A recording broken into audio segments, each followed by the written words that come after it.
The fact is that most of us in our culture define who we are and how well we're doing, and even our very humanity, on the basis of some very artificial criteria.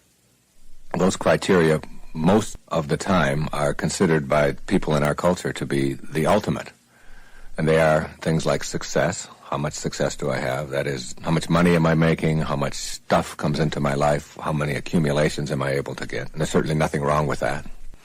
But as a criteria for your very humanity, it's a very low point. It's a very shallow place to determine whether or not you're living the kind of life that you're capable of living.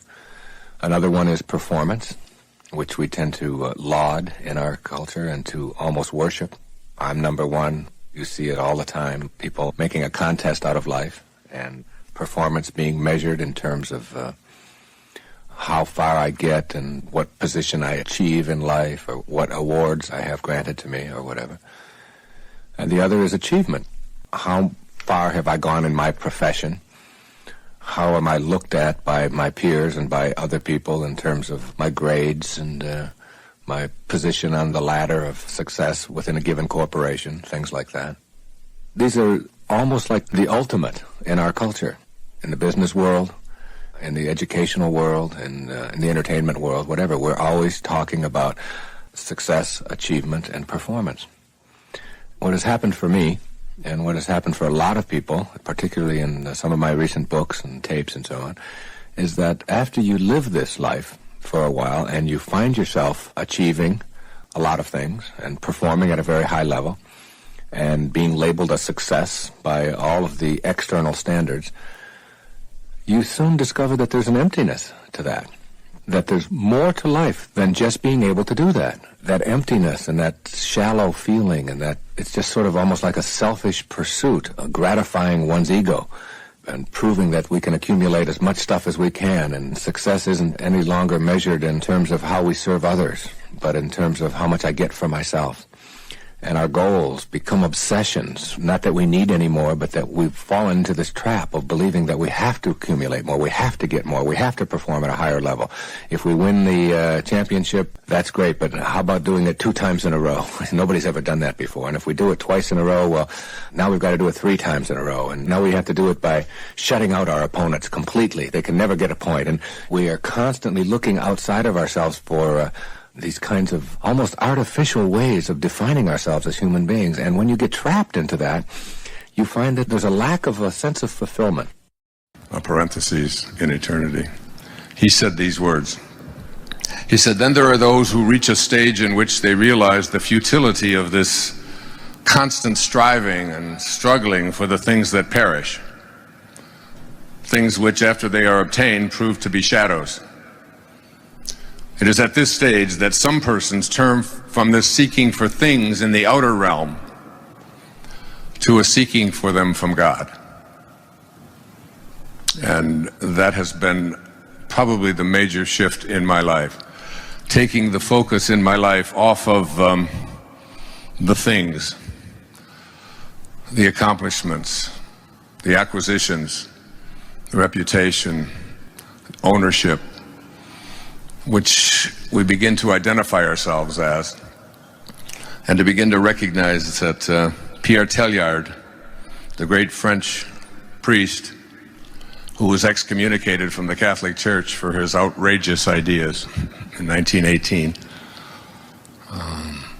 he said, "You're not here as a human being having a spiritual experience, that it's the other way around." And you've all heard it, that we are all infinite spiritual beings having a temporary human experience, and beginning to live our life from this spiritual place, its place of spirit, where we recognize and identify ourselves not on the basis of what the ego says, which is on the basis of what we have and what we accomplish, what we own, and what others think of us, not based on our belief in our separation from each other, and most egregiously not based upon our belief in our separation from God.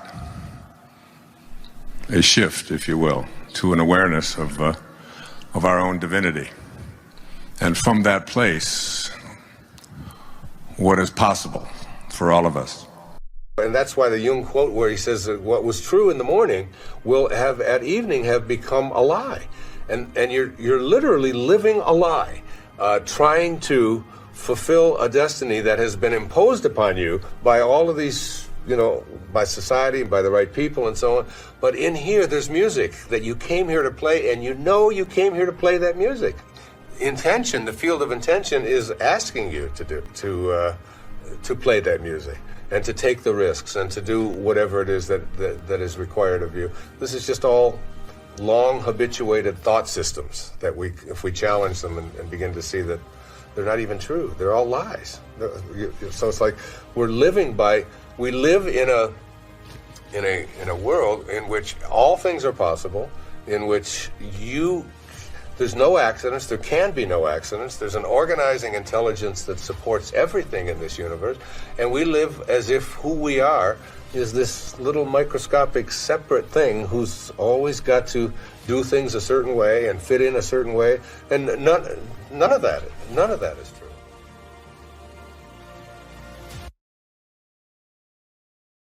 Here's what I tell people who suffer from anxiety, and I did it when I was a practicing therapist for many, many years back in New York, is that if I were to give you an assignment, I used to tell a patient of mine or a client of mine, if I were to give you an assignment to go out, and here's a bucket, and I'd go out and I'd like you to fill it with anxiety, and just come back, and then we'll look at this anxiety stuff, because they use words like I'm having an anxiety attack. As if anxiety is something that's out there and it attacks and it's going to come and get you.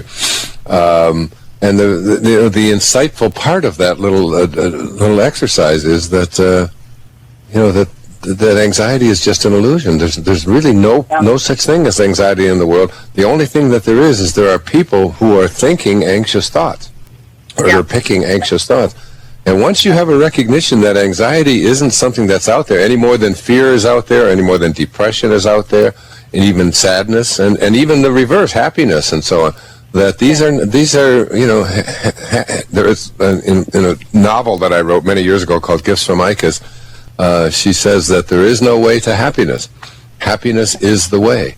It's like you have to bring peace to what it is that you do, because you can get anxiety from going out into your garden and picking all the weeds, and just saying, oh my God, these weeds are causing me to be so anxious. Or you can go to the garden and say, I bring peace to the garden, and I can enjoy all of this thing that we call weeding, and so I'm doing it either, it's like it's this whole idea that we live, loving people, as I often say in my stationery, loving people live in a loving world, and hateful people live in a hateful world. It's the same world. We just get to decide. And your husband, once he gets that, and once he has an awareness that anxiety isn't something that comes from other people doing these things, it's like I said at the beginning of the show, there are so many people out there who are looking for occasions to be offended. And I see examples of it all the time, especially with the new social media and going on Facebook, and something will be posted on there, or I'll be wearing a certain thing, or there'll be maybe a little grammatical error or misspelling or something, and I'll see there's people that get offended, and they get all upset, and they write real nasty comments, and they really think that what I wore at my daughter's wedding is causing them to be upset, when in fact, what's causing them to be upset is internally, this is how they choose to process that kind of an event. And once you unchoose that, decide no longer to view things in a judgmental way, the whole world looks so different, doesn't it? It does. Yeah. It would be like going to the doctor and telling him all of your symptoms, and the doctor says, oh boy, you've got a lot of symptoms. And he starts writing out prescriptions. You need a prescription for this symptom, you need a prescription for that symptom, and finally he gets this 4 or 5, and you go to walk out, and you say, well, I'd like my prescriptions. He said, no, I'll give this one to your mother-in-law, and I'll give this one to your neighbor, and I'll give this one to your daughter, and I'll give this one to your father. I mean, you're the one with the struggles and with the difficulties, and expecting somebody else to change or something outside of you to get better in order for you to make your life work at this level that I'm calling intention is something you have to really take a hard look at. It's in here. Happiness is not something that you strive for, that you go after. That it is something that is always within you, and you can have it any time, anything that you're doing. Not very many people get a hold of that. They think there are happy things to do and unhappy things to do. Happiness is available for you anytime you want it, whether you're cleaning out your closet, whether you're sitting on the can, whether you're changing your baby's diaper, whether you're working on a project that is exciting for you, whether you're going on a camping trip, whatever it is that you're doing, that happiness is something that's available to you. It isn't the events, the things that take place outside of us that make us unhappy. It's what we do with them when we do find out about them. And we always have a choice. We always have a choice in how we're going to react. So we have a tendency to blame the things that we don't like for our anxiety or our stress or our unhappiness. But the fact is, if we didn't know about them, as I used to tell my kids when they'd come home and say, so-and-so said something bad about me, I said, if you didn't know about it, if you didn't hear about it, if no one had told, could you be upset? And they said, well, of course not, Dad. How could I be upset about something I didn't know about? I said, well, that's the whole point. It didn't cause you to be upset. You caused it. You caused it. No one can make you unhappy without your consent. And that's one of the great secrets of the universe.